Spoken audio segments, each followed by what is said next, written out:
Jour 2 sur 9 pour découvrir Tenerife. Ce matin, on se réveille au lever du soleil dans notre Airbnb. On a pu profiter de la vue qu'on ne voyait pas la veille car il faisait nuit. C'était super beau. On range les affaires car on ne redort pas ici ce soir et on prend la route direction notre prochaine visite. On commence par s'arrêter à Santa Cruz de Tenerife pour aller voir son auditorium. Il ressemble un peu à l'Opéra de Ciné, en un peu moins grand.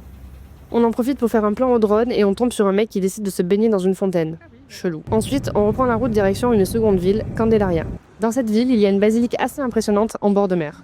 On est tombé aussi par hasard sur une crèche géante, une espèce de reproduction miniature de la région avec différentes villes et scénettes représentées.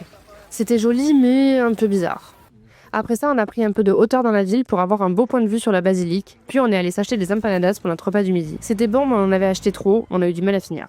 Après manger, on a repris la route direction San Cristobal de la Laguna. Ça a été une vraie galère de se garer car il y avait énormément de monde et toutes les places de parking étaient prises.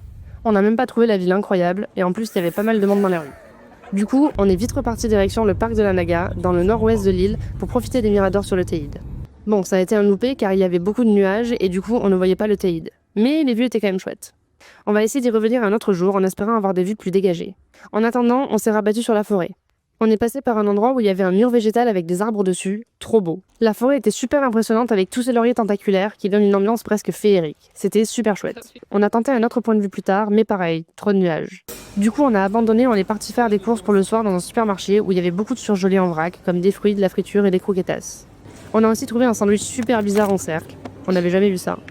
On a acheté une spécialité locale, le gofio, qui là était fait avec de l'eau de mer. Spoiler, c'était pas bon.